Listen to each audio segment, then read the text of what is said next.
Action. Ya, selamat malam.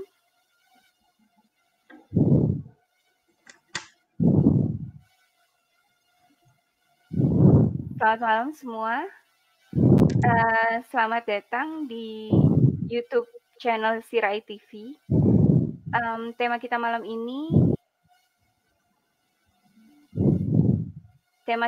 ini adalah menemukan superpower pada diri anak Anda gitu ya. Kelihatannya keren ya. Maksudnya dari iklannya gitu juga ada yang jadi Superman, ada yang jadi Batman gitu. Tapi tujuan kita bukan bahwa anak kita jadi Superman atau Batman, tapi maksudnya dalam diri kita mungkin ada bibit-bibitnya lah minimal. Bibit-bibitnya Batman atau Superman. Nah, tapi gimana gitu kita bisa nemu bahwa, oh anak kita nih ada nih bibit-bibit Batman atau Superman ya. Nah, untuk lebih lanjutnya, kita simak dulu penjelasan dari Yasinta. Yasinta ini psikolog, yang bersangkutan juga ikut andil di A dan O Magazine. A dan O Magazine adalah majalah psikologi tentang dunia kerja. Silahkan Yasinta. Hai Vel, malam. Ya, malam teman-teman semua ya. Ya, oke. Hari ini kita mau sharing tentang bagaimana sih caranya menemukan superpower pada diri Anda. Ini dengar judulnya juga sebenarnya juga bikin shock. Superpower, wow. Ada apakah di dalam diri anak kita gitu ya. Jadi ternyata memang keunikan dari buah hati putra-putri kita itu perlu dan patut untuk kita gali lebih lanjut. Nah, ini boleh saya share untuk materinya ya.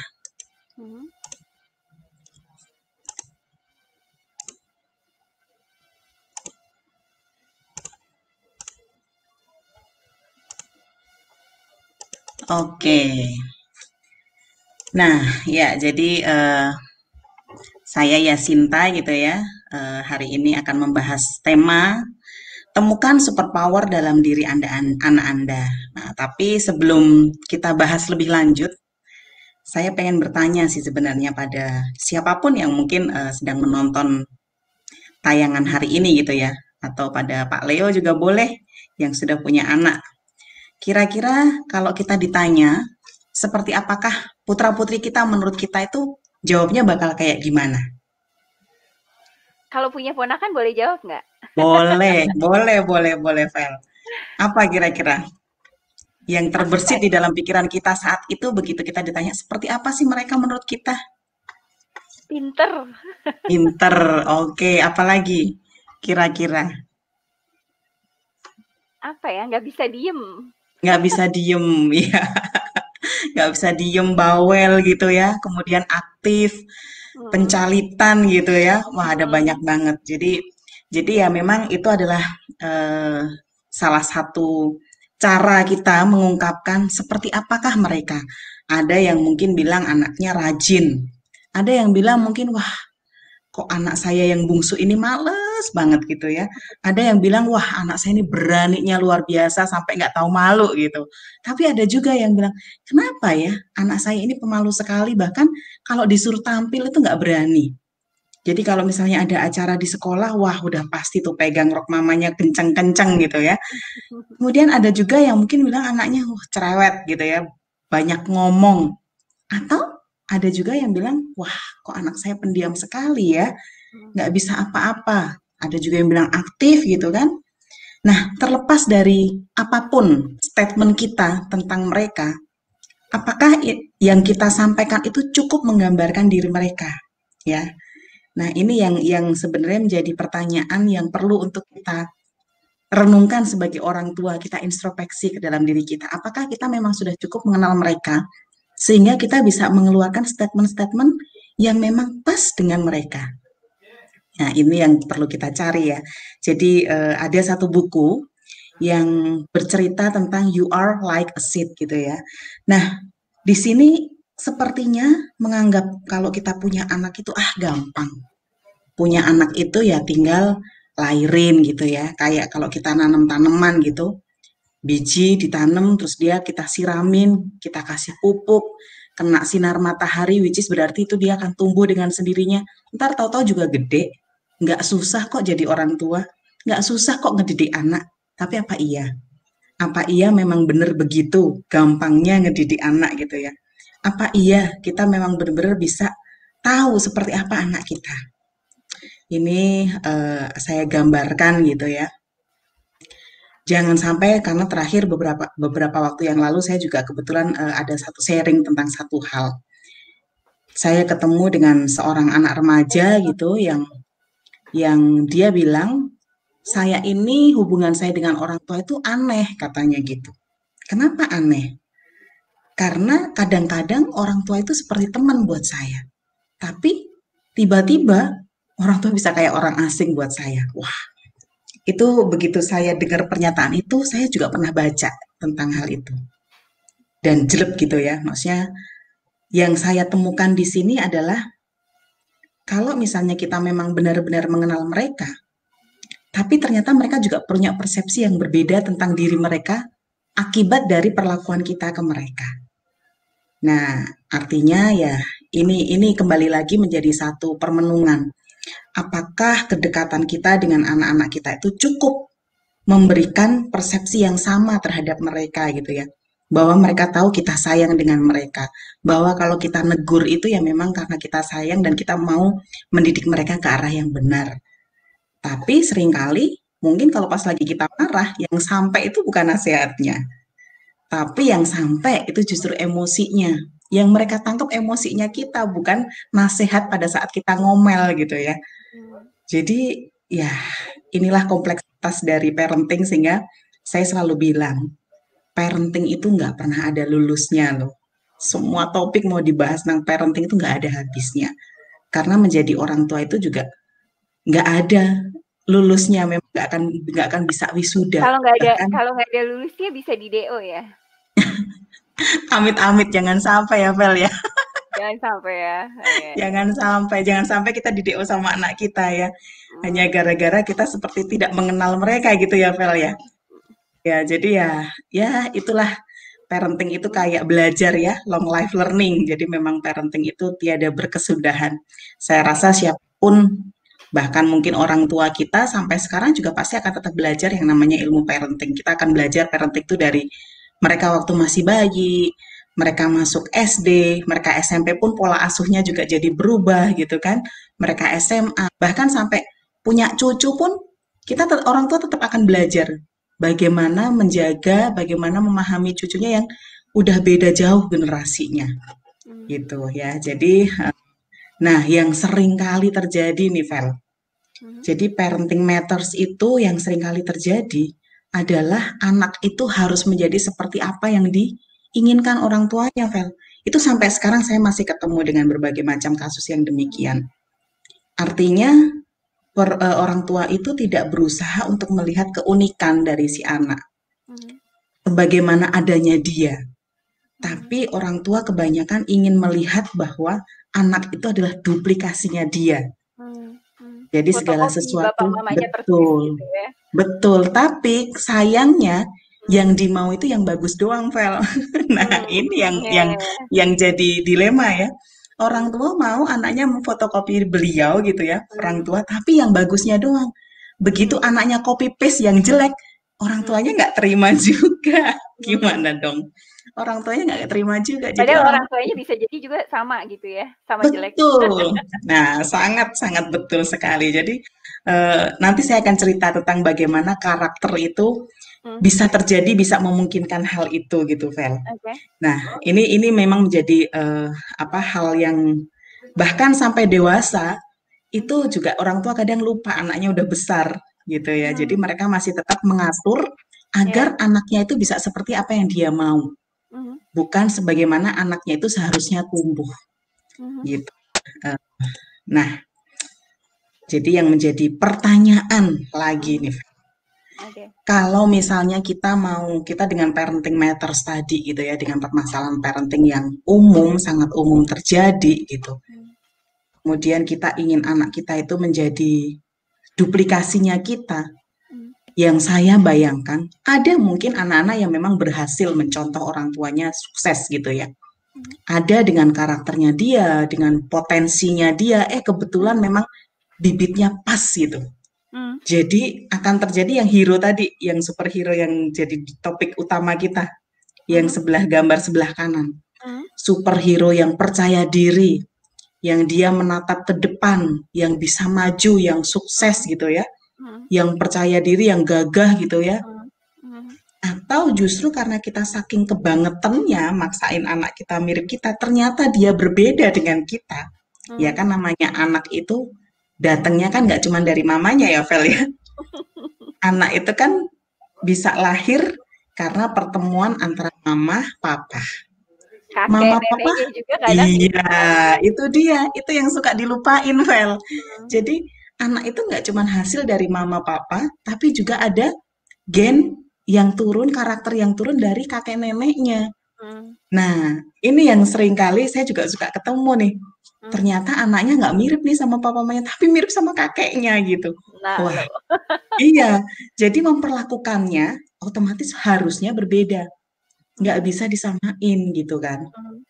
Nah, kalau misalnya tadi terjadi orang tua yang maksain, bisa jadi anaknya nggak akan memperlihatkan foto yang bangga, mengangkat tangan gitu ya. Tapi anak yang meskipun dia pakai baju superhero, tapi dia menunduk. Karena dia merasa, wah, saya nggak bisa seperti yang orang tua saya mau. Wah, papa mama kok rasanya nyalahin saya terus. Wah, kok rasanya saya selalu ini ya, kayaknya mau ngelakuin apa aja nggak bisa. Ini nggak bisa. Pas begitu ngelakuin, semuanya salah. Bahkan saya pernah ketemu satu klien gitu ya, yang masih anak-anak itu, dia bilang, aduh Miss, Mama mau ngomong mau sebagus apapun juga Mama pasti akan bilang jelek. Misalnya gitu. Nah, dari yang kanan bisa kepleset nih, Vel, menjadi ke anak yang sebelah kiri. Kalau kita memang tidak, sebagai orang tua tuh kita tidak berusaha untuk mencari bibit yang tadi kita tanam, bibit yang kita semai tadi, itu seperti dia. Sehingga kita akan menemukan satu titik yang memang bisa dikembangkan sebagai potensi terbesarnya, dan keluarlah itu superhero di dalam diri anak itu. Wah, ini memang PR, Vel. Nggak gampang. Saya nggak bilang itu gampang. Meskipun kita orang tua yang melahirkan gitu ya. Saya juga punya anak 2 gitu, dan meskipun saya melahirkan mereka, setiap hari saya bersama mereka, saya bisa melihat perilaku mereka, saya memberi contoh, saya memberi nasihat. Itu masih tetap ada banyak kompleksitas-kompleksitas yang di sekitaran kita gitu ya, yang berdampak terhadap pertumbuhan si anak dan pertumbuhan bibit menuju ke superpower tadi. Soalnya kan Nah, anak juga bukan robot ya. Kalau robot atau komputer kan betul. sekali diprogram gitu langsung jalan. Langsung jalan. Tapi juga kalau robotnya sekarang pakai AI, pakai artificial intelligence, Vel, itu dia udah bisa mikir sendiri loh. Nah, itu susah juga. Robot lama-lama jadi Iya, manusia juga ya. betul, betul. Nah, jadi artinya dengan keunikan anak kita ini ya, eh, saya dulu pernah dapat satu sharing ini sekalian ya, Vel. Jadi kalau pola asuh itu kan ada banyak macam ya. Ada kalau yang kita kenal di ilmu-ilmu yang kita suka dengar waktu kuliah zaman dulu itu kan pola asuh ada permisif, pola asuh yang memang membebaskan segala sesuatu yang penuh dengan segala sesuatunya boleh gitu. Atau yang otoriter, yang serba nggak boleh, yang serba top down gitu, yang serba diatur sama orang tuanya. Dan pola asuh yang ideal, yang autoritatif, yang memang ada batas yang memang harus disiplin, saklek gitu ya. Tapi ada batas di mana anak bisa tetap merasakan kasih sayang, itu yang paling ideal. Tapi saya juga pernah dengar dari teman gitu ya, dari teman psikologi, itu dia cerita bahwa ada juga satu pola asuh yang cukup menarik dan itu selalu terngiang-ngiang di benak saya. Itu sebutnya V of Love, Pel. V of Love, huruf V itu kan sangat tegas gitu ya, V. Bawahnya kecil, atasnya lebar. Nah, ibaratnya anak-anak kita itu kalau dengan huruf V, itu memang mereka seperti benih biji tadi, dari area yang sempit, itu mereka tumbuh. Mhm. Area yang sempit itu berarti kita sebagai orang tua, kakek Mhm. nenek sebagai keluarga, kakak adik gitu ya, sepupu. Mhm. Nah, pada saat mereka kecil, lingkungan mereka baru segitu, Vel. Jadi Oke. baru orang-orang terdekat yang mereka kenal, yang mereka tahu gitu ya. Nah, semakin mereka besar, mereka akan kenal dengan tetangga sebelah. Mhm. Kemudian mereka masuk TK mungkin akan kenal dengan tetangga beda kompleks. Mhm. Masuk SD mulai kenal dengan yang beda kecamatan, SMP Mhm. beda kota. Tapi kalau zaman sekarang, anak saya aja yang masih SD udah bisa karena main YouTube dan segala macam, udah kenal dengan orang-orang yang beda kota gitu ya. Itu Mhm. semakin nggak terbatas. Mhm. Artinya apa? Dengan V of Love tadi, peran Mhm. kita sebagai orang, kita seperti wadah bagi mereka, Vel. Mhm. Kita nggak bisa seperti parenting matters tadi. Kita nggak bisa memaksakan mereka menjadi bentuk yang kita mau. Tapi Oke. tugas kita sebagai orang tua, Mhm. kita membiarkan mereka bertumbuh sesuai dengan pertumbuhannya, sesuai dengan tugas perkembangannya. Mhm. Jadi artinya pada saat mereka kecil, Mhm. tugas kita, fungsi kita sebagai orang tua itu adalah memberikan nilai do Mhm. and don't-nya sebanyak-banyaknya. Itu masih bisa. Karena apa? Mhm. Lingkupnya mereka memang masih kita. Mhm. Jadi kita mau mengenalkan ke mereka tentang apa yang baik, apa yang tidak baik, apa yang boleh, apa yang tidak boleh itu bisa waktu mereka kecil. Itu sampai umur berapa itu ya, Sinta? Itu mau sampai umur SD masih bisa, sampai SMP masih bisa. Makanya biasanya kan orang Gitu ada ya? ngomong mulai umur 17 tahun gitu ya. 17 tahun, tapi kalau misalnya kita lihat masa Mhm. perkembangan, anak-anak usia SMP pada saat mereka sudah mulai puber gitu ya, Mhm. itu mereka memang dari tugas perkembangan secara sosial kan mereka memang sudah mulai membuka membuka Mhm. diri lebih luas gitu ya. Mhm. Nah, Mhm. saat itu ya kita memang sudah sebagai orang tua kita juga mulai harus ngelonggarin sedikit demi sedikit. Mhm. Meskipun jangan lupa karena huruf V itu berarti ada ketegasan di kanan dan kirinya. Kalau Gitu anak ya? mulai melenceng sedikit ya balikin lagi. Anak Mhm. mulai melenceng ya balikin lagi. Tapi pasti perlakuan kita berbeda pada saat dia SMP dengan dia saat dia masih TK. Jadi gimana nih balikin laginya? Maksudnya kan berarti kan orang tua kasih batasan-batasan gitu ya. Betul. Nah, batasannya itu kayak apa untuk anak umur berapa gitu? Ya, jadi misalnya kalau dari kecil itu kita memang sudah menanamkan, oke, Mhm.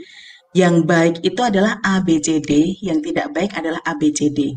Kita Mhm. konsisten dengan nilai-nilai itu, kejujuran misalnya gitu ya. Mhm. Kalau bohong itu udah pasti nggak baik, jujur itu pasti baik. Nah, Mhm. kalau dari kecil itu kita disiplin menegakkan Mhm. nilai itu gitu ya. Mhm. Mhm. Anak ini mereka akan tumbuh besar dengan nilai yang sama. Tapi kalau pada saat kecil, jadi tadi kalau misalnya kita view of love itu yang dengan pola seperti itu ya, semakin besar kita makin longgarin, jangan kebalik. Pas kecil kita bebasin sebebas-bebasnya karena kita Mhm. kasihan. Karena ini wah ini anak pertama gitu ya, ini Mhm. anak yang kita tunggu-tunggu, ini anak yang Mhm. berharga banget, jadi dibebasin sebebas-bebasnya. Mhm. Mau dia mau apa kita kasih sebebas-bebasnya, Mhm. Mhm. sampai hal-hal yang melanggar pun kita masih tolerir gitu, Mhm. anak akan bingung. Anak tidak akan bertumbuh Gitu ya? dengan oke, yang bisa itu yang mana, yang nggak bisa nggak, yang mana nggak bisa. Terus Mhm. kita baru ketatin pada saat dia udah gede. Pada saat SMP kita baru kasih tahu, ini nggak boleh, itu nggak boleh. Atau Mhm. saat SMA nggak boleh, baru nggak bolehnya itu baru keluar gitu ya. Itu Mhm. piramidanya apa, V-nya kebalik. Mhm. Mhm. Yang terjadi, anak yang tadi harusnya tumbuh dengan huruf V yang benar gitu ya, kalau Mhm. dibalik, dia pasti akan robos Mhm. berontak, Mhm. menjadi anak yang jauh dari kita orang tua, Mhm. anak yang akan lebih memilih temennya, anak Mhm. yang nggak pulang-pulang begitu main ke rumah temennya. Karena apa? Mhm. Karena dia merasa tidak nyaman dengan kita, Vel. Mhm. Mhm. Attachment yang dibangun, antara Mhm. bonding yang dibangun antara orang tua dengan anak, yang seharusnya dibentuk dari kecil, lambat Mhm. ngebentuknya. Niatnya orang tua baik, pasti baik Mhm. ya. Siapa siapa sih orang tua yang punya niat buruk terhadap anak kan yang nggak ada. Mhm. Jadi niatnya pasti baik, mendisiplinkan gitu. Mhm. Tapi terlambat, Mhm. waktunya tidak pas. Karena kalau misalnya mereka sudah besar, itu waktunya kita itu memang sudah untuk berkembang ke dunia yang lebih luas. Tugas kita hanya sebagai koridor saja. Mhm. Mhm. Tapi berarti Iya, kalau udah terlambat gitu sama sekali nggak mungkin lagi atau gimana itu? Masih Dengan mungkin lah, Vel. gitu Jadi, ya? kalau apa namanya, perbaikan hubungan itu pasti ada. Mhm, Hanya saja memang pasti usahanya akan lebih berat ketika memang anak-anak kita sudah terlanjur besar ya. mhm, Effortnya pasti akan berbeda. Kita mhm, minta maaf ke mereka pada saat mereka masih kecil, membiasakan kita minta maaf, mhm, atau pada saat mereka udah besar baru kita mulai minta maaf, itu pasti responnya akan berbeda. mhm, Bisa jadi anak akan merasa apa-apaan sih kok tiba-tiba minta maaf misalnya kayak gitu ya. mhm, Tapi mungkin ada satu titik yang mereka bisa mengerti juga sangat mungkin terjadi. Itu mhm, anugerah Tuhan gitulah ya, Vel ya. mhm, mhm, Tapi itu sangat bisa terjadi mhm, ya asalkan kedua belah pihak memang ibaratnya mau sama-sama mengkoreksi diri, mhm, mau sama-sama komitmen untuk bisa memperbaiki hubungan gitu. mhm, mhm. Gitu, Vel. Nah, jadi pertanyaannya tadi Mhm. berkaitan dengan pertanyaan yang pertama Super seperti power apa ya? mereka? Iya, superpower. Ada banyak cara sebenarnya, Vel, yang memang bisa kita lakukan untuk mengenal putra-putri kita, benar nggak? Jadi Mhm, kalau kita di psikologi kan kita diajari dengan berbagai macam tes ya, mhm, belajar tentang jendela Johari gitu ya, mhm, Johari window, itu kan mhm, manusia punya 4 bilik, 4 ruang gitu. Ada area terbuka, area yang kita tahu, orang lain tahu. Itu juga berlaku untuk anak-anak, Vel, menurut saya. Jadi anak-anak kita itu tahu potensinya mereka. Mereka tahu mereka tuh lebihnya di mana, kekurangannya di mana, dan kita juga tahu. Itu berarti jendelanya terbuka. Karena berarti berdua orang tua dengan anak sama-sama menyadari mhm, menyadari keberadaan potensi si anak, kelemahannya, kelebihannya dengan baik. mhm, Dan ini pasti relasinya sangat sehat, hubungannya sangat baik. mhm, Komunikasinya juga pasti sangat baik. mhm, Jendela yang kedua, kalau ternyata si anak ini punya banyak potensi, mhm. tapi ternyata orang tuanya nggak tahu.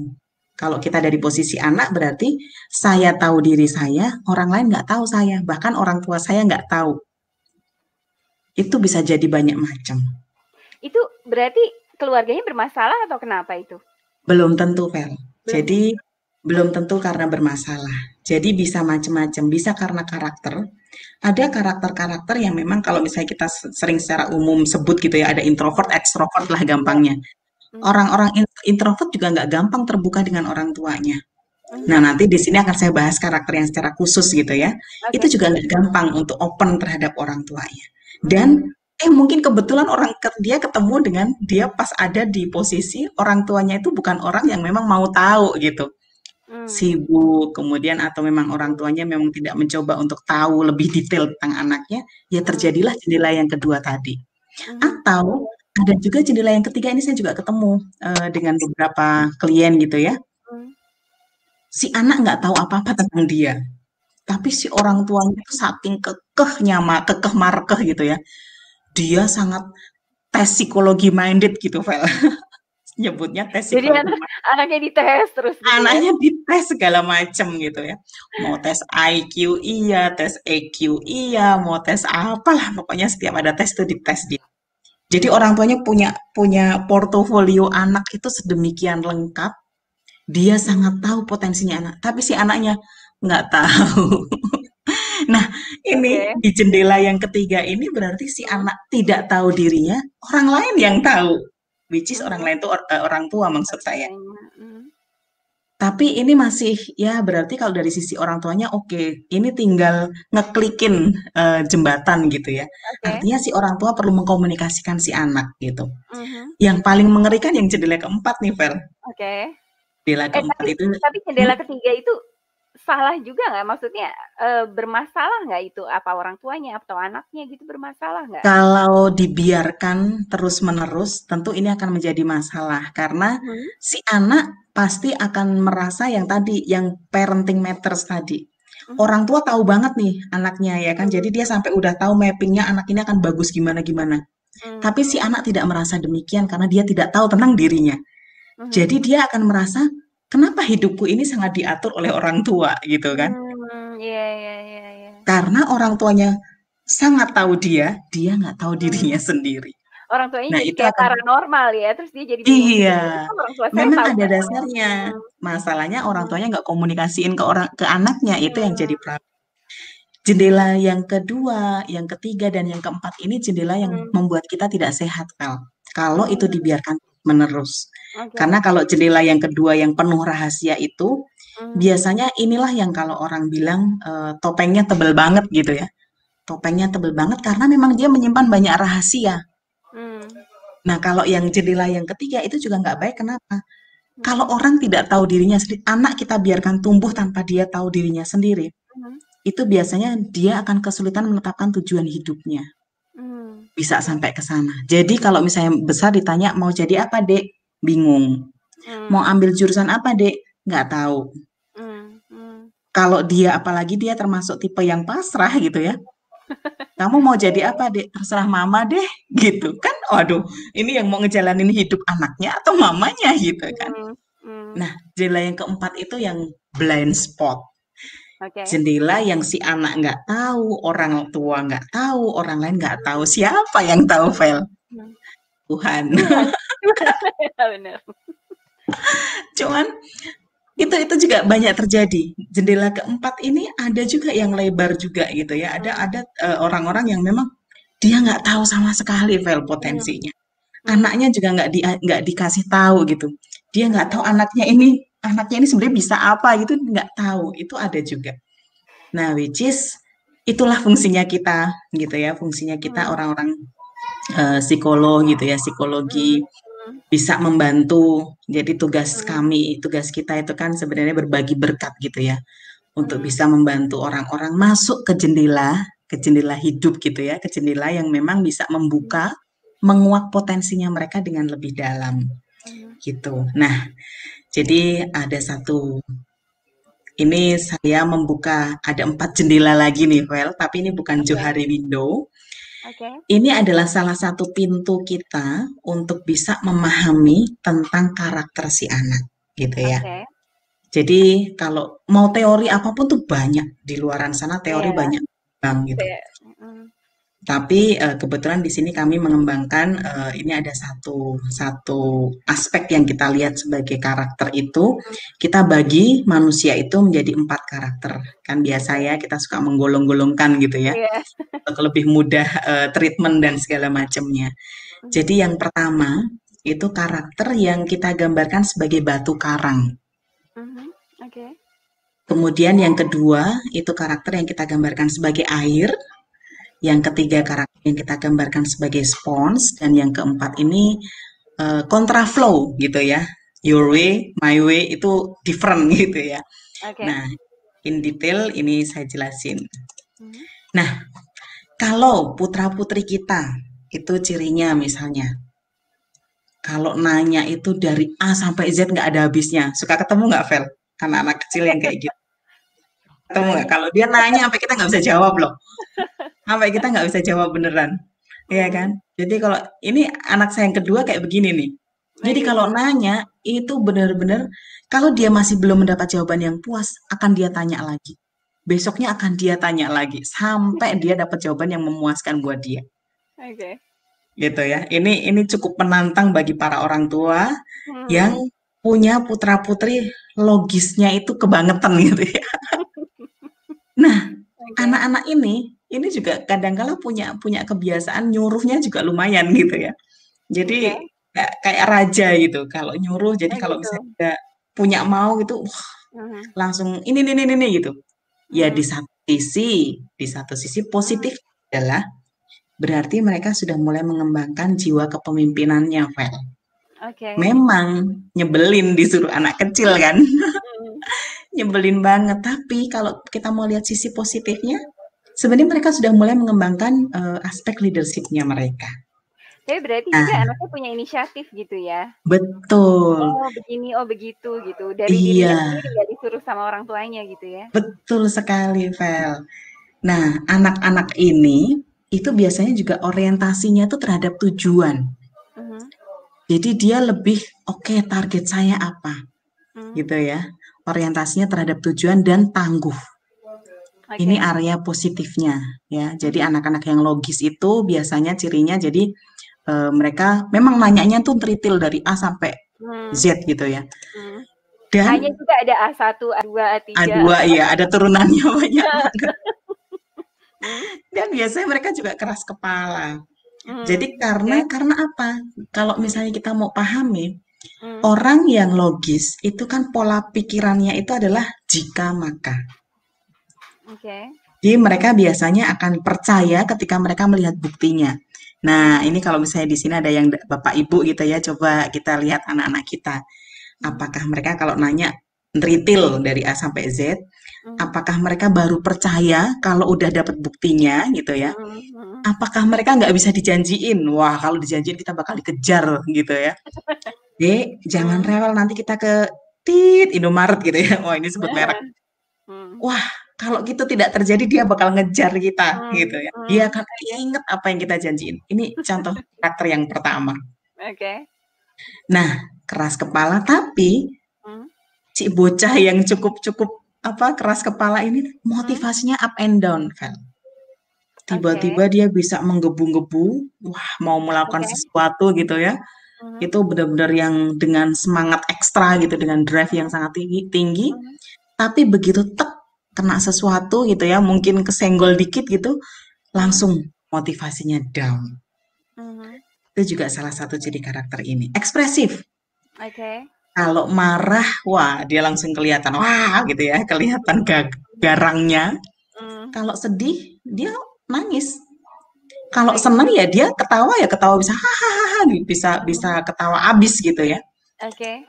Ekspresif dan kalau misalnya ditanya otomatis jawab, nggak usah nunggu lama jadi langsung tek tek tek tek gitu ya.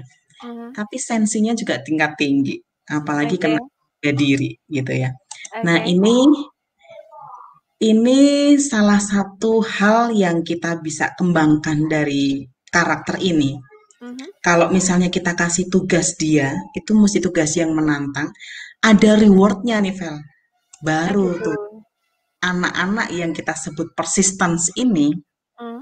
itu mereka akan do the best-nya mereka, gitu. Oke. Jadi, super power di dalam diri anak itu baru akan keluar ketika memang kita memberikan situasi-situasi yang penuh dengan tantangan, tapi juga kita memberikan reward gitu. Mhm. Kemudian situasi yang kita berikan itu juga situasi yang tidak membingungkan mereka. Orientasinya jelas gitu ya, Mhm. petunjuknya jelas Mhm. dan logis. Nah, Mhm. disitulah anak-anak persisten sebagai karakter batu karang tadi Mhm. itu akan berkembang dengan baik. Tapi gimana kalau misalnya itu anak, apa namanya, tujuannya misalnya abstrak atau, reward-nya abstrak atau, Hmm, apa namanya, mmm, nggak jelas lah istilahnya gitu. prosesnya nggak jelas, heeh. Itu gimana tuh memotivasi anak yang kayak gitu? Nah, memang itulah jadinya tugas kita sebagai orang tua itu ya, Mmm. karena kita sebagai pendampingnya mereka gitu ya. Mhm. Itu yang mesti kita cari tahu. Jadi, kalau Mhm. misalnya dia bertemu dengan tugas-tugas yang abstrak, tujuannya juga nggak jelas gitu, itu Mhm. yang paling akan membuat dia motivasinya bisa down. Mhm. Atau sebaliknya, dia akan mempertanyakan sehingga dia nggak ngerjain-ngerjain tugas, tapi dia akan sibuk bertanya gitu ya. Oke. Nah, artinya ini di satu sisi tips saya untuk para orang tua gitu ya, Vel ya. Mhm. Mhm. Kita juga harus sadar bahwa kita itu masih dalam taraf belajar gitu. Jadi kita jangan pernah malu ke anak-anak kita, bahkan mungkin putra-putri kita yang masih kecil, pada Mhm. saat mereka bertanya dan kita nggak bisa jawab. Karena Mhm. apa? Karena anak-anak persisten ini, begitu mereka mendapatkan jawaban yang tidak sesuai, atau suatu hari nanti mereka bisa menemukan jawaban yang lebih pas, lebih tepat. Mhm. Satu, dia akan menganggap kita berbohong. Kedua, dia akan merendahkan mereka akan merendahkan kita gitu kan. Wah, Oke. mama kok ternyata kayak begini jawabannya itu salah gitu kan. Terus ada juga yang perlu diperhatikan bahwa anak-anak ini kan anak-anak logis. Mhm. Jadi mungkin kita pernah mengalami Mhm. karena saking saking bawelnya mereka, Mhm. Mhm. saking cerewetnya mereka kan mereka kalau nanya kan banyak gitu ya. Pas lagi kita Mhm. lagi masak, "Mah, mau tanya ini," terus kita lagi masak gitu kan. Kita Mhm. lagi masak, kita bilang, "Nanti kek, Dek," gitu kan. Mhm. "Diem dulu." Gitu. Terus udah gitu oke. Dia diem karena mamanya galak-galaknya keluar gitu kan. Mhm. Terus udah gitu besoknya lagi tanya lagi, "Mah, mau tanya ini dong." Mamanya lagi Mhm. sibuk arisan misalnya gitu. Mhm. "Bisa diem nggak, Dek?" Ditolak lagi si anak, Mhm. ya, ditolak lagi. Terus udah gitu besoknya lagi tanya lagi, mamanya juga lagi ada kesibukan. Mhm. Dibentak lagi. Yang Mhm. ada di pikiran si anak apa, Fel? Oke, sekali saya nanya, mama marah. Dua kali saya nanya, saya disuruh diem. Tiga kali saya nanya, saya lebih dimarahin. Baiklah, kalau begitu saya nggak akan tanya lagi ke mama. Itu terlihat simpel, Mhm. tapi ternyata itu bisa berdampak pada kedekatan kita dengan si anak. Jadi jangan heran kalau semakin anak besar, terus dia mungkin jadi oke, habis itu dia akan diem karena dia nggak akan nanya lagi gitu. Mhm. Mhm. Buat kita itu wah, gangguannya hilang gitu kan. Mhm. Mhm. Tapi itu bukan jawaban yang baik karena ternyata ada masalah hubungan kita dengan mereka gitu. Mhm. Karena si anak terlanjur akan menganggap bahwa eh, mamah ini adalah orang yang nggak bisa ditanya lagi. Jadi mereka akan memilih untuk tanya ke orang lain, tanya ke Google, tanya ke temennya gitu ya. Mhm. Mereka akan lebih memilih Itu untuk dekat bahaya ke nggak temennya. untuk anak kalau kayak Tentu gitu? saja bahaya. Gitu ya? Tentu saja sangat bahaya gitu ya. Mhm. Karena ya mereka akan lebih pada saat mereka dewasa, pada saat mereka remaja, bisa jadi ini bisa menjadi koreksi bagi kita sebagai orang tua. Jangan-jangan perlakuan-perlakuan kita kecil gitu ya, yang buat kita itu mungkin mungkin kita rasa itu biasa. Mhm. Itu Mhm. sebagai orang tua wajar kok ngelakuin itu. Mhm. Wajar kita kan sibuk, kita kan lagi nyari nyari uang untuk mereka. Jadi kita Mhm. mungkin sekali waktu kita memang nggak jawab gitu ya, atau Mhm. kita juga ngedidik mereka dengan keras gitu. Tapi Mhm. kita nggak tahu perasaan si anak tadi seperti yang saya bilang ada remaja yang bilang kadang-kadang papa mama seperti teman tapi kadang-kadang papa mama menjadi orang asing buat saya gitu ya. Itu Mhm. true banget. Jadi buat kita kita kita tuh maunya mendidik tapi ternyata persepsi yang mereka tangkap itu lain, Vel. Mhm. Nah, itu bisa berpengaruh terhadap hubungan kita dengan si anak Mhm. gitu. Mhm. Jadi attachment itu, bonding itu tidak akan terbangun Mhm. gitu. Nah, itulah bahayanya, Vel. Jadi memang hal-hal kecil yang terjadi di keseharian kita, kalau sekali dua kali ya mungkin tidak akan berdampak banget. Mhm. Tapi Mhm. kalau itu terjadinya sering kali, anak-anak persisten ini adalah anak-anak yang logis. Mereka akan melihat dengan mata kepala mereka sendiri, oke, berarti saya melihat orang tua saya itu begini. Nah, itu yang bahaya. Jadi pertanyaannya adalah, apakah kita akan mencoba untuk bisa sembari memposisikan kita di pihak mereka, sehingga mereka bisa memberikan persepsi yang sama dengan apa yang kita mau ke mereka, atau Mhm. kita kan let it go gitu ya, let it flow gitu ya. Sampai pada akhirnya kita mau meraih mereka juga udah sulit, karena mereka terlanjur punya persepsi yang berbeda dengan apa yang kita mau sampaikan ke mereka. Nah, itu repotnya, Vel. Nah, ini yang kedua. Mhm. Apakah anak-anak kita ini bersahabat gitu ya? Oke. Jadi apakah mereka itu punya teman yang banyak enggak gitu ya? Mhm. Terus mereka ini biasanya kelihatan di awal gitu ya. Mhm. Ini anak-anak yang cukup pemalu. Jadi biasanya Mhm. ini beda banget Vel dengan yang persisten tadi. Oke. Jadi kalau persisten itu kalau mereka masuk ke satu komunitas, wah itu udah langsung lari, nggak ada malunya biasanya. Jadi itu sangat kelihatan kalau dari anak-anak kecil gitu mau pas masuk TK gitu ya, dia Mhm. langsung bisa masuk, langsung bisa berbaur itu bisa jadi itu persistence anak-anak Oke. gitu ya. Tapi kalau begitu datang ke komunitas baru, begitu masuk Mhm. ke sekolah baru, dia ngumpet di belakang mamahnya, dia malu-malu tapi mau gitu ya. Dia Mhm. sambil ngelirik-ngelirik gitu. Bisa Mhm. jadi ini karakter yang kedua, bersahabat. Oke. Nah, Tapi yang saya banyak temuin, Vel, Hmm, orang-orang yang dengan karakter kedua ini kan mereka memang bersahabat, mereka people orientednya tinggi. mhm, Ini bisa jadi sampai dewasa, kalau yang malu-malunya tadi kebablasan, artinya mhm, kita tidak gali lebih lanjut, mhm, itu bisa dibawa sampai besar. Pemalunya itu bisa dibawa sampai besar. Karena mhm, tidak dicoba gali bahwa dia punya potensi yang lain. Karena untuk karakter yang kedua ini memang benar. Dia mhm, anaknya bimbang, mhm, ragu. mhm, Karena dia itu terlalu suka menyenangkan hati orang lain. Jadi pemikiran orang lain itu sangat mempengaruhi bagaimana dia bersikap dan berperilaku.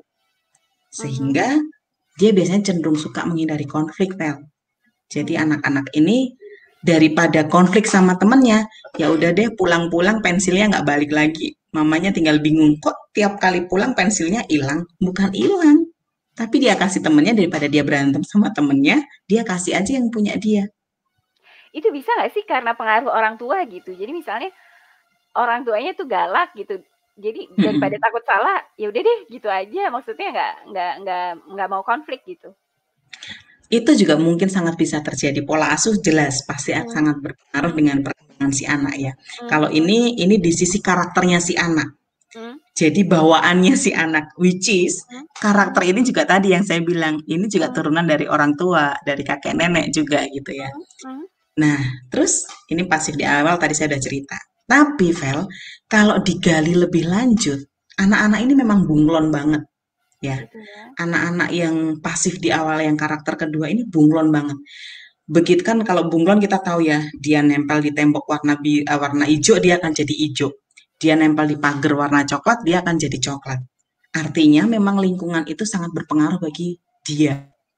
Nah, tapi di satu sisi karena anak ini bersahabat, suka menghindari konflik, mengutamakan perasaan orang lain, ini anak ini biasanya kalau misalnya di rumah gitu ya, papanya suka Indomie, mamanya suka bakso gitu ya. Kalau anaknya ditanya, mau makan apa, Dek?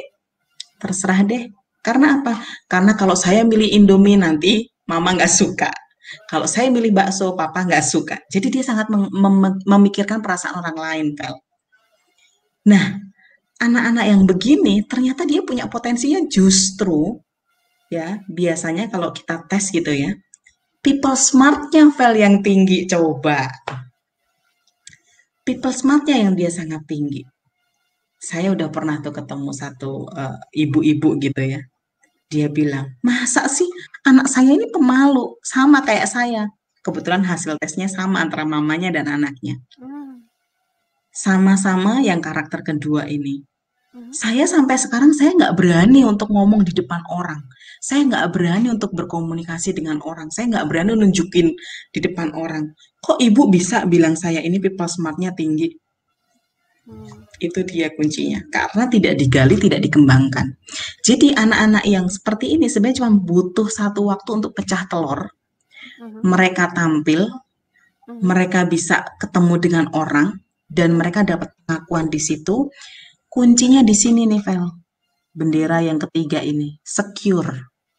mhm, Jadi karakter yang kedua yang kita sebut dengan modeler, ya karakter air mhm, tadi, air itu kan dengan nature-nya, dia mhm, ditaruh di gelas, dia akan menjadi berbentuk seperti gelas. Ini sama seperti mhm, pelajaran anak saya yang kedua lagi belajar tentang benda cair gitu ya. mhm, Kalau ditaruh di botol, dia akan menyerupai bentuk botol. Kalau mmm, ditaruh di apalagi di mangkok, dia akan jadi seperti mangkok gitu ya. mmm, Karena memang lingkungan itu berpengaruh sama dia. mmm, Nah, mereka ini butuh sekali kuncinya adalah rasa aman, rasa mhm, nyaman, Vel. oke. Baru tuh, baru hero-nya dia di dalam dirinya itu keluar. Berarti Dan orang mm, tuanya juga perlu aktif ya, kalau misalnya anaknya pemalu tuh dikasih justru kesempatan, didorong gitu. betul. Mmm, Dikasih kesempatan untuk ketemu dengan komunitas-komunitas yang baik. mmm, Karena anak ini dengan bunglonnya, mmm, bunglon ini bisa positif dan negatif. mmm, Begitu dia ketemu dengan komunitas yang dia cocok, mmm, dan kebetulan komunitas itu adalah komunitas yang negatif, dia mmm, akan sama seperti mereka dan mmm, sulit dilepas biasanya. mmm, Karena dia udah merasa aman, nyaman di komunitas itu. Karena kan mmm, dia kuncinya cuma di sini nih, Vel. Pokoknya asalkan dia punya situasi yang nyaman, situasi yang aman, dia akan bertahan di situ.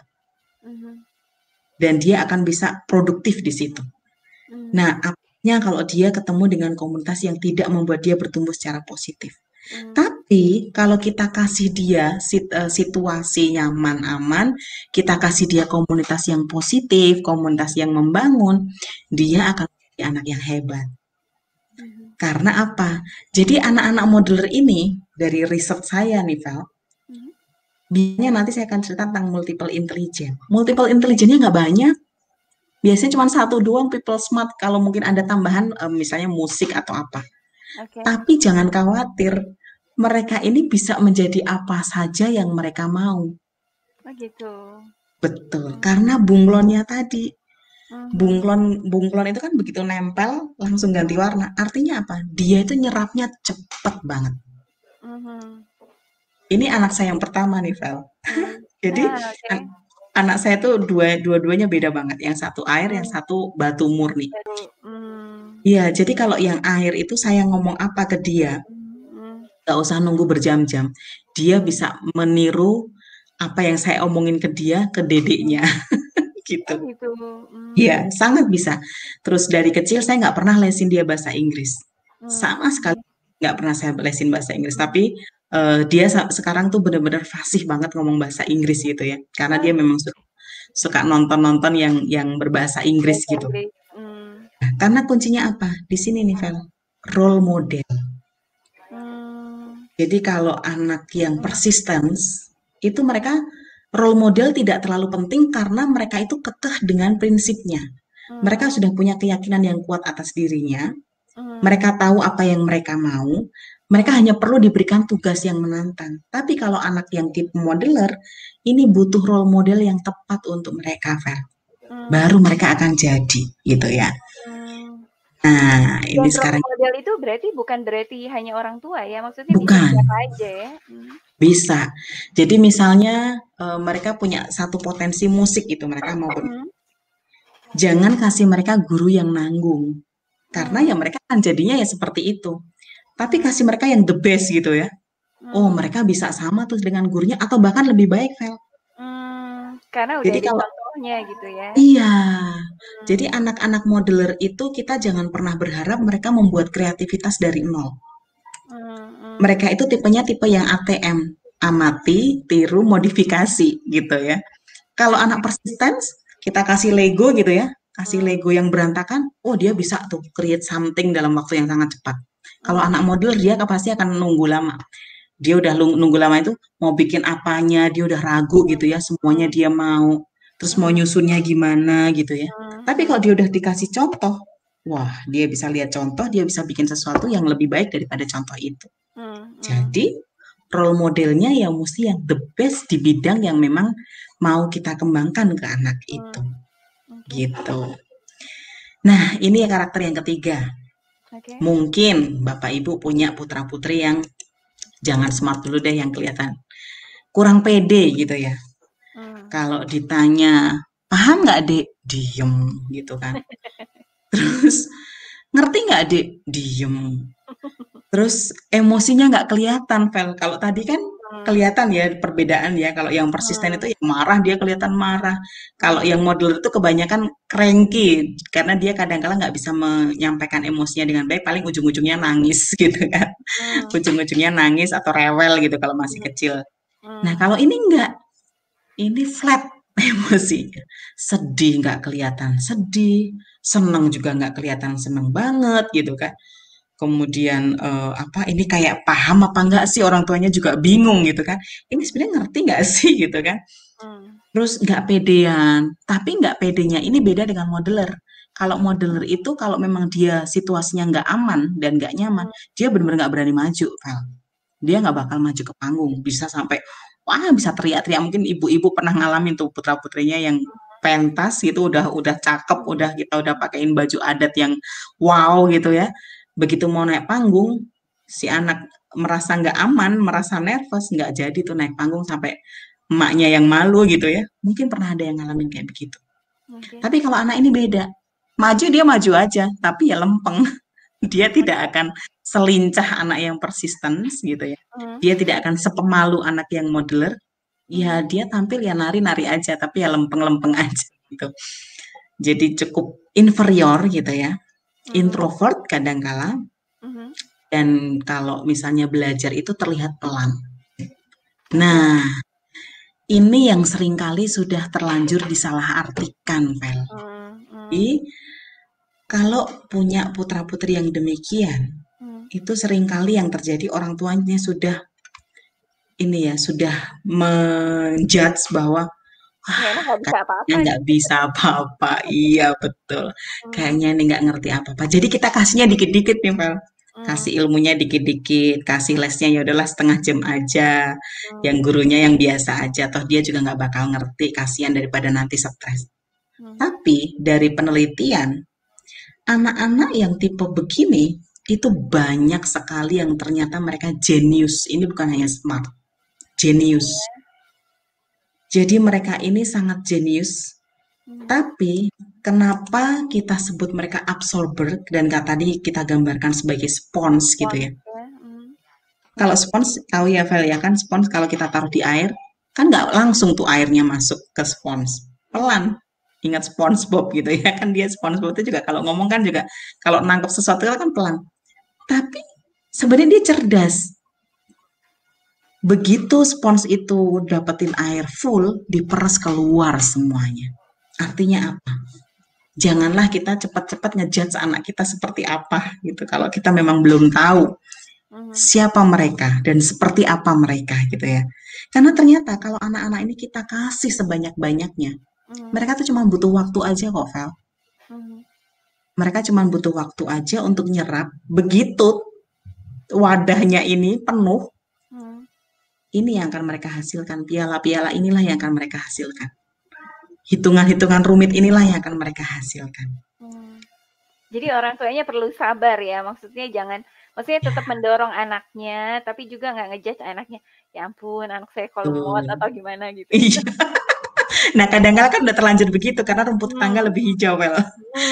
Jadi kuncinya di sini nih, orang tua mau gimana pun, kitalah orang tua yang paling dekat di anak, yang harus menjadi mentor terlebih dahulu sebelum kita bayar orang lain untuk jadi mentornya si anak gitu ya. Atau kita pakai orang lain untuk jadi mentornya si anak. Kitalah orang tua yang harus bisa menjadi mentor bagi mereka. Karena anak-anak tipe absorber ini, Vel, ini memang ada cukup unik dengan perasaannya juga. Jadi mereka biasanya nggak terlalu gampang terbuka dengan siapapun gitu. Which is berarti pilihan pertama dan utama yang bisa mendekati mereka, yang tahu mereka A sampai Z-nya ya berarti siapa lagi kalau bukan kita sebagai orang tua, bener nggak? Nah, itu karakter yang ketiga. Karakter yang keempat, nah mungkin ada nih yang punya putri gitu ya, lain dari yang lain. Hari ini satu kelas 4 SD harus pakai baju jas berwarna hitam. Dia datang ke sekolah dengan baju kaos warna orange dan celana jeans. Terus hari ini harus lari mengelilingi lapangan, dia duduk. Begitu teman-temannya duduk, dia lari. Ada nggak yang kayak gitu? Ada. Ada, pasti ada. Jadi dia suka tampil beda. Dia suka debat gitu ya, sama orang tuanya juga suka di debat. Ini mestinya gini, ini mestinya gini, ini mestinya gini, bla bla bla bla bla gitu. Kemudian dia suka melihat hal itu secara detail, kadangkala dia ngomongin sampai kita nggak ngerti apa yang dia omongin gitu kan. Pikirannya out of the box gitu ya. Jadi memang buat kita kayak di luar nalar gitu ya. Kemudian dia suka hal yang praktis. Kayak mie instan gitu ya, suka hal yang instan. Nah, ini yang kita sebut sebagai karakter yang kontraflow tadi. Reverse gitu ya. Nah, reverse itu jadi memang mereka ini adalah karakter yang pola pikirannya tuh lain daripada yang lain. Kalau misalnya orang pada dasarnya, biasanya itu mereka akan berpikir A, B, C, D, E gitu ya. Nah, kalau karakter yang ini enggak, Vel. Jadi karakter yang ini biasanya mikirnya itu kebalik. E, D, C, B, A gitu. Jadi memang dari sananya pola pikirnya udah berbeda. Ironisnya, anak-anak yang demikian Hmm. Kalau orang tuanya tidak menggali lebih lanjut kenapa anak saya seperti ini, Hmm. itu yang akan muncul cap yang pertama apa kira-kira? Pemberontak ya, bandel. Bandel. Hmm. Kamu nakal, kamu Hmm. bandel, gitu ya. Nggak nurut sama mama, udah beda lagi. Pas lagi kayak begini, isinya pasti kita akan ngomel. Kenapa nggak nurutin aturan sekolah? Kenapa begini? Kenapa begitu? Pas dia punya out of the box, kamu aneh. Pas Hmm. dia kritis, dia debat kita, ini anak pembangkang. Hmm. Cap-cap itu cap-cap negatif semua nih. Nggak ada yang positif, nggak ada yang kita puji. Aduh, kamu berbeda ya dari yang lain. Nggak ada. Hmm. Aduh, kamu kok pikirannya bisa begitu ya? Aduh, kamu bisa debat mama ya? Pasti nggak ada seperti itu. Apalagi orang tua maunya anaknya nurut ya. Betul sekali. Jadi udah dicap nakal, dicap pembangkang, dicap suka ngelawan gitu ya. Hmm. Nah, terus udah gitu, akhirnya si anak akan hidup dengan cap-cap itu dari kita. Hmm. Hmm. Ian ya, saya juga pernah ketemu nih anak-anak yang usianya masih SMP gitu ya, Hmm. anak-anak yang Hmm. ternyata reverse gitu. Ya Hmm. memang mereka terlanjur hidup dengan stempel-stempel di dalam dirinya itu yang bahkan yang kasih stempel itu orang tuanya sendiri. Padahal nih Vel, ya kita sama-sama di AN Omega Sign ya, kita membahas tentang bagaimana kehidupan pekerjaan gitu ya. Perusahaan-perusahaan yang maju, perusahaan-perusahaan yang memang mereka punya star employee, itu mereka butuh orang-orang out of the box, bener nggak, Fel? Iya. Mereka butuh orang-orang yang berani tampil beda. Karena kalau enggak, mereka nggak akan bisa maju. Iya. Mereka nggak akan bisa apa? Mereka nggak akan bisa tampilin produk-produk yang memang wah, coba kayak sekarang di Instagram nih, Vel. Saya kalau Iya. ngelihat itu makanan-makanan, gila. Jenisnya yang tadinya mungkin kalau kita ngomong ayam gitu ya paling ayam kayak gimana sih ayam dimasaknya. Hmm. Sekarang aneh-aneh banget. Iya. Itu bisa jadi perannya orang-orang reverse ini loh, Vel. Hmm. Yang mereka bisa mengkolaborasikan temuan gitu ya, yang Hmm. aneh buat kita, Hmm. tapi itu bisa berhasil di pasaran. Hmm. Ini hanya satu file dari karakter aja, Hmm. itu kita bisa sebagai orang tua kita bisa membuat si anak, apakah dia akan menjadi superhero atau Hmm. tadi superhero yang pemalu tadi. Hmm. Hanya dengan ketika kita tidak memahami karakter dengan benar dan Hmm. kita salah salah ininya, salah salah polanya, itu Hmm. akan bisa membuat mereka tumbuh dengan berbeda, gitu ya. Nah, itu baru karakternya. Hmm. Kemudian yang kedua itu learning style nih, Vel. Hmm. Ini ternyata juga sesuatu hal yang terlihat simpel, tapi banyak loh orang tua yang juga masih belum paham. Hmm. Anak saya ini gaya belajarnya apa gitu ya. Hmm. Hmm. Kan kita tahu ya, gaya belajar itu ada tiga. Ada visual, ada Hmm. auditory, ada kinestetik. Nah, Iya. ini dampaknya bisa sampai ke dompet nih, Fel. Oh ya? Kenapa Iya, bisa begitu? sampai ke dompet. Contohnya misalnya, oke, saya punya anak gitu ya, saya punya anak dua. Sebelum saya tes mereka, sebelum saya tahu mereka lebih dalam gitu, Hmm. saya ternyata nggak tahu loh kalau misalnya anak saya itu tipenya auditory. Hmm. Oke. Anak saya tipenya auditory kan berarti anak auditori itu sangat mengandalkan indera telinga ya untuk Hmm. mendengarkan. Jadi biasanya dia juga banyak ngomong. Kalau dia baca Hmm. baca materi pelajaran itu dia akan butuh bersuara keras karena perlu dia juga mendengar gitu ya. Hmm. Hmm. Saya kasih dia buku banyak. Saya beliin buku di toko buku yang bagus-bagus, yang pokoknya yang gambarnya bagus-bagus, yang ceritanya bagus-bagus Hmm. dan nggak dibaca. Hmm. Saya akhirnya misalnya jadi, wah ini kenapa sih nih anak kok dikasih dibeliin buku kok nggak dibaca segala macem. Hmm. Iya, Vel. Karena dia gaya belajarnya auditori. Hmm. Dia lebih suka buku itu dibacakan oleh orang tua. Atau dia lebih suka mendengarkan kita dengan telinganya dibandingkan baca. Hmm. Nah, kalau kita punya anak yang visual, barulah itu pas. Kita beliin buku, kita beliin gambar-gambar gitu ya. Karena memang anak-anak visual itu anak-anak yang belajar dengan menggunakan indera penglihatan. Mhm. membaca. Jadi saya bisa bayangkan, auditori saya juga termasuk auditori kebetulan nih, Fer. Saya tuh kalau Oke. beli buku, dulu waktu belajar psikologi gitu ya kan bukunya tebel-tebel tuh, Fer. Wah, saya Mhm. seneng banget tuh beli buku. Saya punya banyak banget koleksi buku. Tapi di rumah buku itu rata-rata masih terbungkus dengan plastiknya. Karena begitu baca tuh, Fer, halaman pertama baca sampai halaman 10 oke. Mhm. Begitu halaman 11, 12, 13, halaman yang pertama saya lupa isinya. Karena memang gaya belajar saya bukan gaya belajar membaca yang visual tadi. Mhm. Nah, terus ada juga yang memang anak-anak belajarnya tuh gratil kalau orang Jawa bilang. Mhm. Gratil tuh ya pakai touch atau pakai sentuhan gitu ya. Do Mhm. something, learning by doing. Jadi Mhm. kadang-kala mereka belajar tuh semuanya dipegang, keliling, jalan-jalan gitu ya. Sambil Mhm. belajar, sambil jalan-jalan. Nah, ini juga bisa jadi salah pola asuh kalau orang tua nggak paham. Karena begitu anak belajar sambil jalan-jalan, orang tua akan bilang, diem, bisa duduk nggak? Iya. Gitu ya. Bisa belajar, atau mungkin di kelas, di sekolah. Gurunya handle 30 anak gitu ya. Ada Mhm. satu anak yang kalau belajar keliling, berisik gitu. Gurunya bilang, bisa duduk nggak?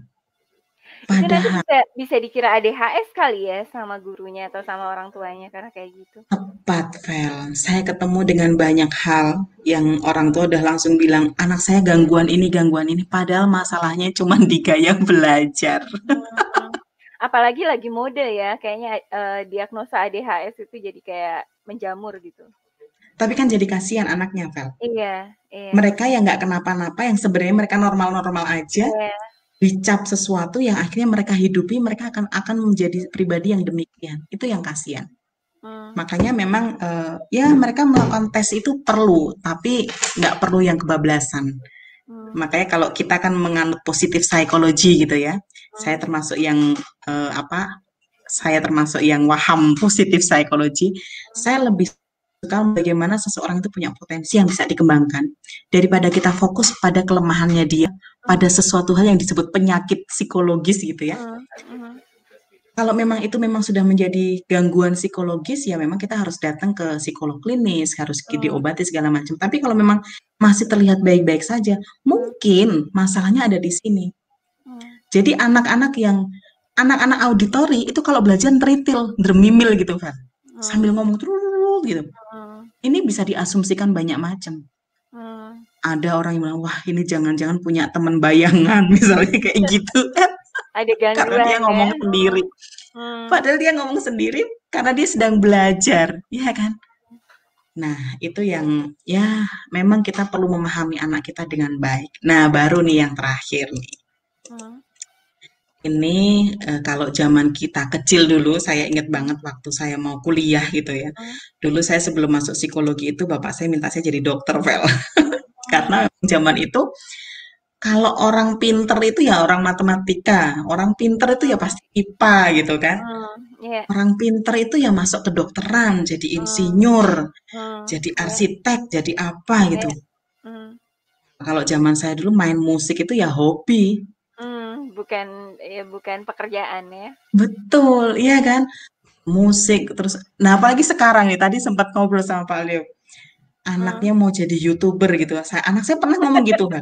Oke. Mi, kalau saya besar jadi YouTuber gimana? Nah, ayo Mmm. Bapak Ibu, kalau anak-anak kita ngomong, kalau saya besar mau jadi YouTuber gimana gitu kan? Kita mau jawab apa? Boleh atau nggak boleh? Ayo. Iya Iya. dilematis ya, maksudnya sekarang kan jenis-jenis pekerjaannya yang dulu zaman kita nggak ada kayak gitu, gitu ya. Mhm, mhm. Iya, betul banget. Nah, beruntunglah, beruntunglah. Kalau zaman dulu kan kita kenalnya cuman IQ ya. Iya, Begitu masuk SMP, masuk SD di tes IQ, oke keluar 120, 140 gitu mmm, kan. mhm, Terus itu dijadikan cap buat si anak. Apakah mhm, dia termasuk superior mmm, atau kalau yang di bawah 100 itu berarti wah IQ-nya rendah gitu ya. mhm, Dan mhm, itu akan menjadi cap bagi anak di bawah sampai besar bahwa mhm, dia mampu atau tidak mampu, bisa atau tidak bisa. mhm. Nah, kayaknya saya termasuk penganut yang multiple intelligence nih, Vel. Oke, Jadi kalau setiap manusia itu dengan semua indera, dengan semua talenta yang diberikan mhm, Tuhan itu memang ada kapasitas intelijensi yang tidak hanya sekedar IQ saja gitu. oke, beruntung banget ya si Howard Gardner tuh tahun 83 pas tahun kelahiran saya gitu. Dia melahirkan satu teori ini tuh wah keren banget sih menurut saya karena akhirnya potensi-potensi seseorang itu sangat dihargai. Mhm, Intelijensi logik ini ya berarti memang orang-orang yang punya potensi di area logikanya itu sangat kuat gitu ya. mhm, mhm, Apalagi kalau tadi dia punya karakter persistence gitu, kemudian matematikanya sangat kuat, ya ini akan sangat cocok kita arahkan untuk IPA, untuk pekerjaan-pekerjaan yang eksak gitu ya. Itu sangat bisa. Tapi kalau ternyata kapasitas intelijensinya mereka itu ada di musiknya, ada di area-area musiknya, ya berarti kita bisa kembangkan mereka. Toh musik itu kan nggak cuma sekedar main band. Mereka bisa jadi pencipta musik, mereka bisa jadi guru musik, mereka bisa jadi maestro musik atau apapun. Tactile, mungkin ada yang putra-putrinya, ini anak kok tiap hari bisanya masak doang gitu. Iya kan? Tapi jangan salah, di mhm, masa pandemi ini, mhm. sekarang yang bertebaran di handphone gitu, yang di grup WhatsApp, itu isinya semuanya makanan, Vel. Iya. Dan itu hanya bisa dilakukan oleh orang-orang taktil dan itu bukan saya. Karena saya tidak punya kemampuan ini. Mereka yang Kalau punya maksudnya keahlian. selain masak itu apa lagi kemampuan yang dimiliki oleh orang yang, punya kecerdasan taktil? Jadi kalau orang yang punya kecerdasan ini selain masak itu misalnya jahit. Jadi yang memang berkaitan dengan Mmm, keterampilan tangan.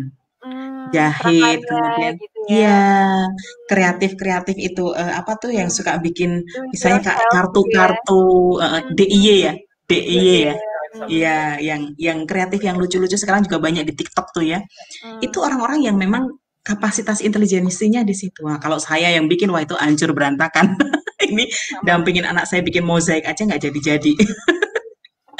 Nah, kemudian ada juga yang image-nya tinggi. Ini saya juga punya pengalaman, ada satu teman gitu ya, dia lulusan dari sebuah universitas yang bergengsi gitu kan. Mhm, Dia lulusan teknologi pangan, mhm, IP-nya cum laude gitu ya, mhm, mendekati.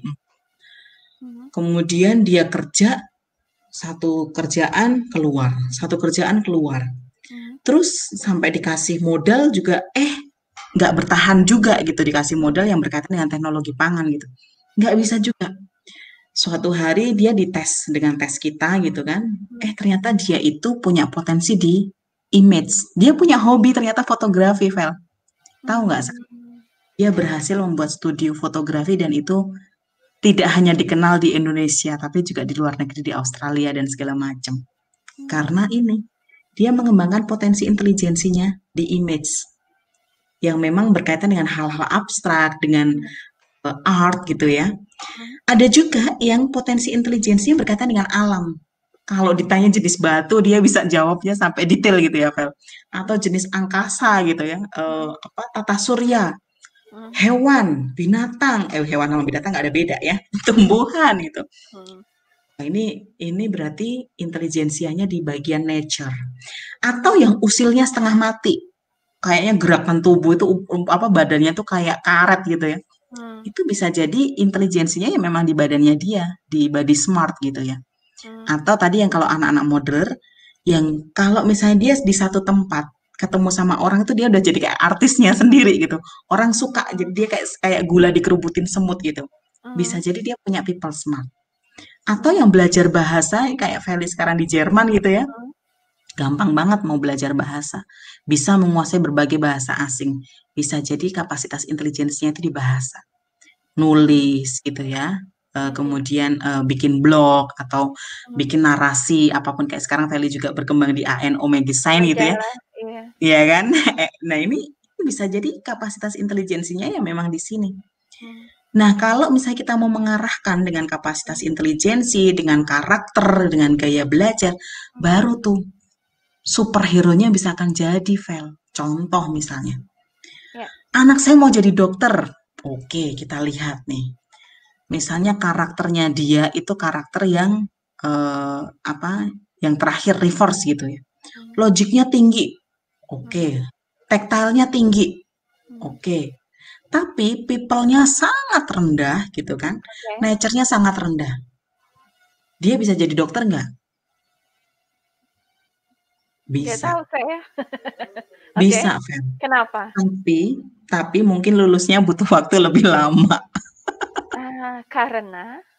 Karena secara logika dia bisa. Mhm, Tapi yang namanya dokter itu kan ketemu dengan manusia ya, sama kayak kita psikologi. mhm, Dia perlu mengembangkan keterampilan bertemu dengan orang lain juga. mhm, Dan karena dokter itu mempelajari tentang anatomi tubuh, mhm, dia perlu punya intelijensi yang berkaitan dengan nature. mmm, Kalau enggak, dia akan kesulitan. mhm, Terlepas karena logika bisa macam-macam.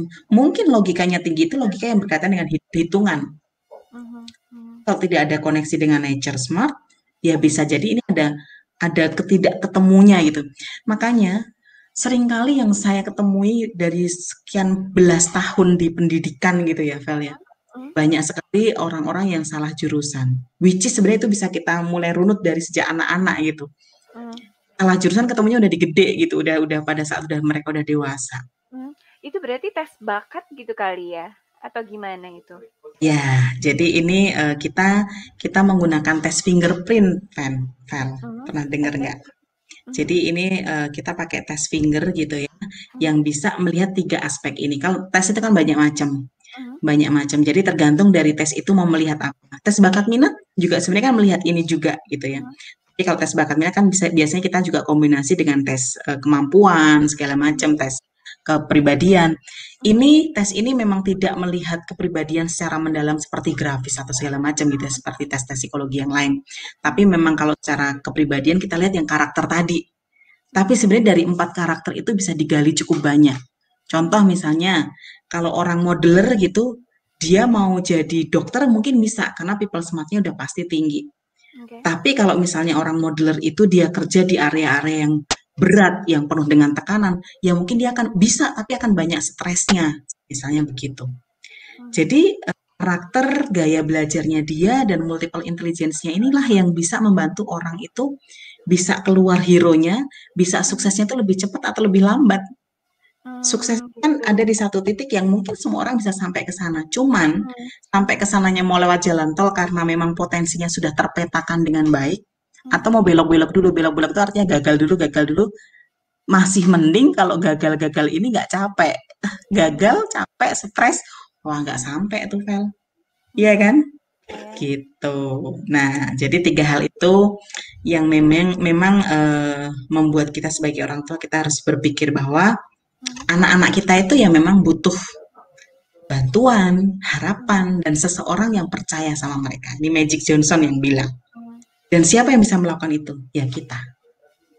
Paling pertama dan paling utama ya kita sebagai orang tua gitu ya. mhm, Dan jangan lupa bahwa untuk bisa masuk ke jendela itu tadi, itu ya nggak bisa hanya sekedar observasi doang, ya kan? Kalau mau mhm. dipastikan ya kita mesti harus libatkan anak-anak kita itu untuk mengikuti tes potensi lah gitu ya. Di mana nih bisa ikut tes kayak gini nih ya, Sinta? Silahkan hubungi kita di Mhm, profil Talenta Indonesia mhm, ya, subscribe, follow juga YouTube kita, mhm, Instagram kita, dicari mhm. aja profil Talenta Indonesia dan ini ada kontak WhatsApp yang bisa dihubungi 0877 4825 2361. Jadi kalau mau bertanya-tanya, mau mengikuti tes, mau konseling, Mhm. silahkan. Oh Saya gitu. ada di salah satu tim di sana gitu. Oke. Jadi bukan cuma tes doang ya, tapi juga ada konselingnya gitu ya? Ada, Vel. Jadi kita tapi selama pandemi ini kita bukanya konselingnya online ya. Oke. Mhm. Cuman Itu kalau tesnya tes juga tadi memang, online ya? Hah? Kenapa? Tesnya juga online ya? Enggak, kalau tesnya, jadi tesnya memang ketemu. Mhm, Cuman tes ini karena sekarang ini memang menjadi tes yang favorit yang kita kita banyak lakukan karena tesnya mhm, tuh cukup cepat, cuma 5 menit, nggak sampai, kadang nggak sampai 5 menit selesai. Jadi oh dengan gitu? protokol kesehatan yang sekarang harus kita lakukan gitu ya. Mhm, Cuma memang kalau dulu-dulu kita kalau tes kita mesti massal gitu ya. Kita mhm, mesti dengan banyak orang itu bisa, tapi kalau sekarang kita mhm, rata-rata ya jemput bola, kita nggak berani untuk klasikal gitu udah nggak berani. Tapi mhm, kalau misalnya memang ada, biasanya paling beberapa kelompok tapi datangnya gantian gitu ya. mhm. Dan tetap dengan protokol kesehatan yang disiplin gitu, Kak. Oke. Oke, Tuh. wah keren banget ini ya Sinta penjelasannya sangat-sangat lengkap. Thank you, thank you, thank you. Jadi ya Terima kasih, semoga benar-benar bisa ini ya, bisa membantu untuk kita mengenali anak lebih dini. Potensinya Mhm, ada di mana mhm, dan paling tidak tadi seperti biji benih tadi gitu ya, kita bisa membuat mereka tumbuh itu benar-benar bisa menjadi superhero yang mhm. sesungguhnya seperti sebagaimana adanya mereka. Jangan seperti apa yang kita mau, kembali lagi. Gitu, Vel. Oke. Oke, terima kasih ya Yasinta atas Ya, waktunya udah mau, berbagi nih sama kita, gitu. Terus, para penonton yang nonton ini gitu, jangan lupa ikuti, WhatsApp dan YouTube dari Talenta Indonesia ya. Dan, jangan lupa juga, apa namanya, subscribe YouTube-nya Sirai TV. Itu dulu dari kami, terima kasih atas waktunya, sampai ketemu di live stream berikutnya dari Sirai TV dan A&O Magazine. thank you.